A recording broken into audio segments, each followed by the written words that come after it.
Dollar for dollar, this might be the most powerful Android phone of 2024. Even not grading on price, it might be the most powerful phone of 2024.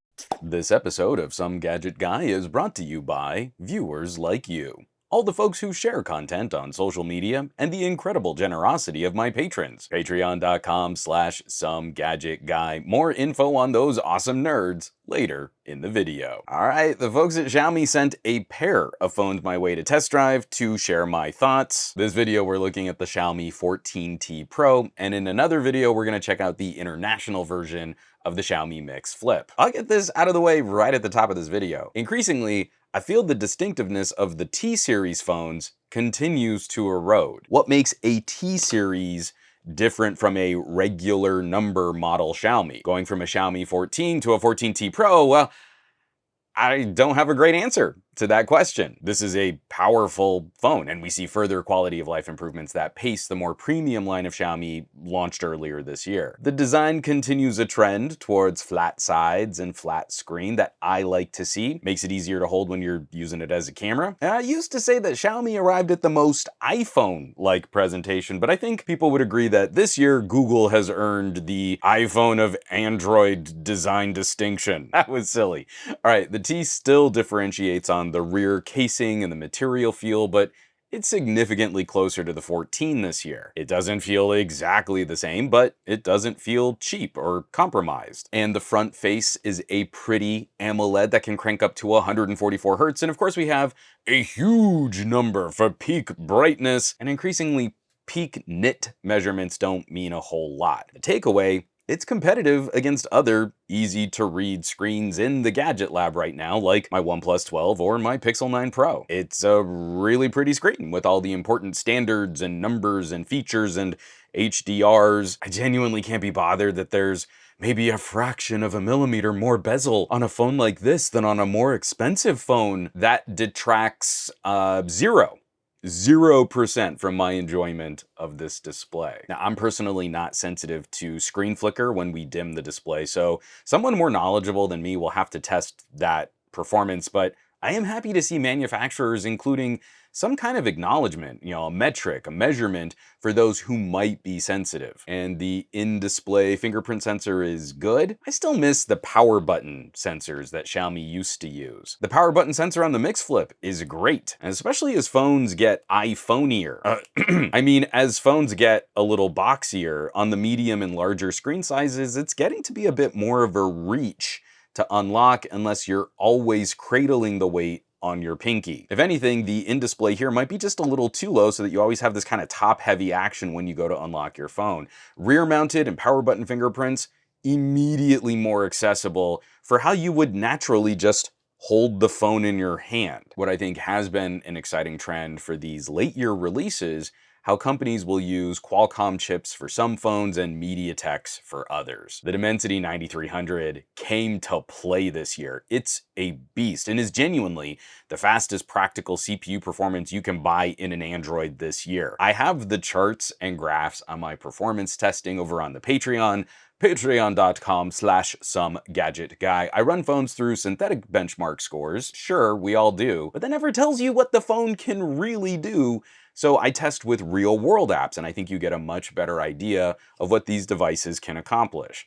The Antutu score, it always looks so close, but if I put the Dimensity up against a Qualcomm, there are a number of situations where the Dimensity all-big core design just rocks the Qualcomm, and it's not really close. One spoiler for my paywalled article: video rendering in LumaFusion. I'm just gonna let this play out in real time. Let's watch the results.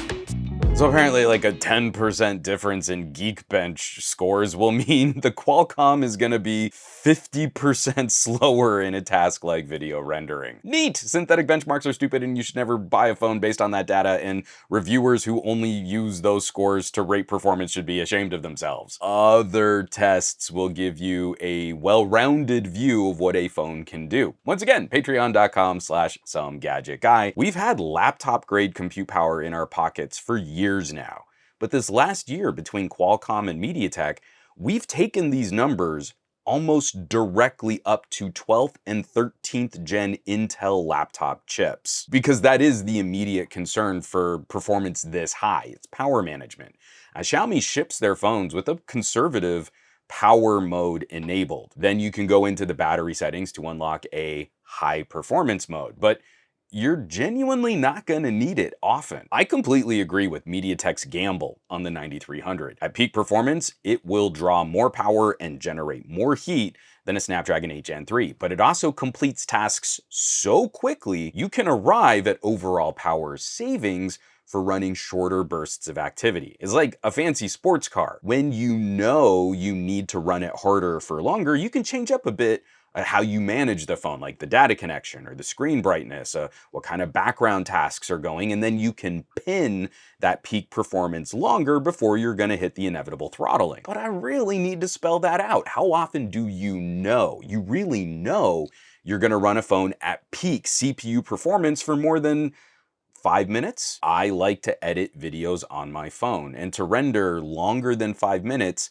I need to be editing videos in total that are running longer than 15 minutes to notice any kind of percentage drop from peak performance. And even if the chip starts to slow after a couple of minutes, it got the beginning of that task finished so fast, it's still going to outperform the Qualcomm. And this is a different situation than gaming. Of course, our phones are run hard while we're gaming. No doubt, but it's not always a situation where you're going to run the CPU so hard for so long that the gameplay will suffer. It's often more of a balance between CPU and GPU, and this phone finds a good balance in a lot of the games that I like to play. Maintaining 60 frames per second at 1080p, that's pretty easy for a lot of titles these days. My torture test now is trying to force 120 frames per second in alien isolation. And aside from active cooling a phone, this generation of chips can't quite sustain perfect 120. But it's awesome to see a phone stay pinned above 90 frames per second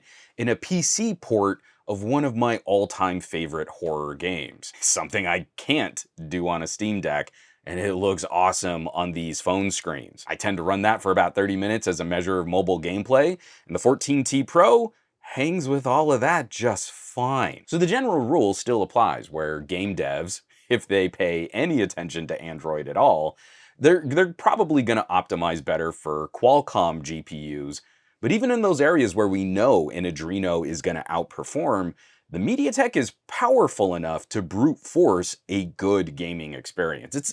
It's a little like running software optimized better for Intel on an AMD machine. Just because we know it's not as well optimized, it doesn't mean the software experience on a Ryzen will be terrible. But many of those power concerns for this chip are tempered by the charging situation.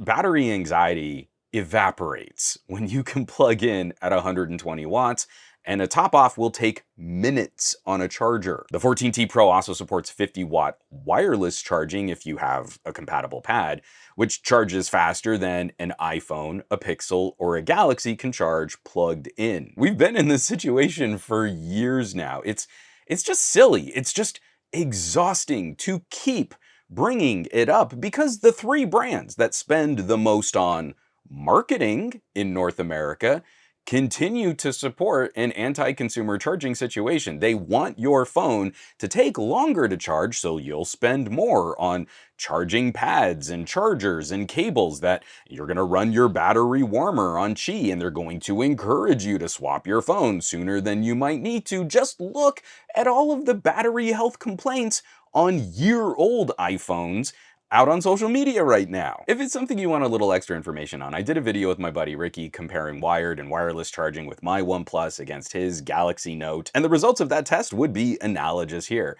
It's faster, and possibly better for long-term battery health by minimizing the amount of time your battery will be at an elevated temperature, but I digress. Moving on, the cameras here are solid. That Leica collaboration, we Leica that a lot. We always expect some shift in camera quality from the number phone to the T series, and again, this year the gap is closer than ever. The main camera sensor is an OmniVision 1/1.3-inch type sensor that easily goes toe-to-toe with the main wide camera on the most expensive Galaxy that Samsung sells. The main camera on a T series is going toe-to-toe with the Galaxy Note 24. And Xiaomi lets this sensor drive higher ISOs in low light situations. The resulting image quality, especially in darker and challenging conditions, is simply stunning. I recently did an examination on the Pixel 9 Pro cameras and the RAW files, and it's just really not close anymore. What Xiaomi and Oppo and Vivo are doing in mobile photography is now looking like 2 generations ahead of what we get here in North America from Apple and Samsung and Google. This is a phone that will be primed to do battle at prices closer to medium Galaxy S, but its main camera can hang with the significantly more expensive Ultras. And it just continues to embarrass the non-Pro iPhones dollar for dollar. Now, I don't totally love Xiaomi's current camera app. This menu pop-out animation now takes more interactions to arrive at settings than the older Xiaomi camera app used to, especially this transition into HyperOS. The overall experience, though, this is great photography output. The list of features or options omitted is shrinking. And if there's something to be found on a more expensive Xiaomi, that's something that might be missing from this T series, increasingly it's the deep in the weeds, the more advanced stuff, not a core or even a pro feature. An example, like the telephoto cameras. The 14 has a 3x tele-lens, and the 14T Pro has a 2.6x tele-lens.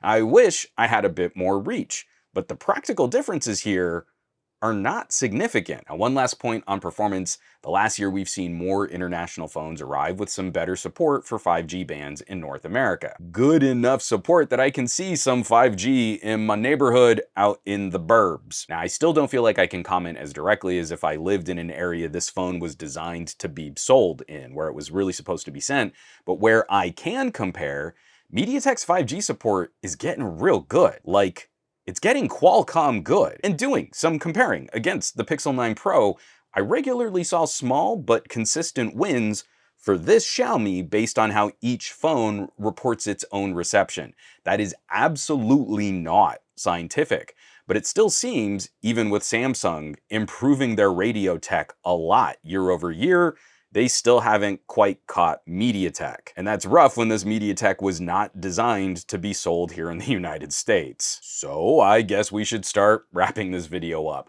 The 14T Pro is a solid phone and a good feature-for-feature improvement over the 13T series last year. But like last year, I still wonder if we're crossing that line. What makes a T series phone a unique option? Does it make sense to build yet another expensive phone? I mean, this phone is not cheap, but it's just a tiny bit less expensive and just a tiny bit compromised over the Xiaomi 14 that launched so much earlier in the year. Don't get me wrong, I love the competition between Qualcomm and MediaTek, and if you really are a phone geek, that kind of performance showdown should be really fun to watch. The real geeks enjoy that silicon conversation, but I have to believe, in some regions, it might be easier to buy a Xiaomi 14 on a sale near the price of this phone, maybe even cheaper. I'm not trying to take anything away from the 14T Pro, but last year I felt like Xiaomi was struggling to find those critical distinctions on why 2 separate phones needed to exist. And this year,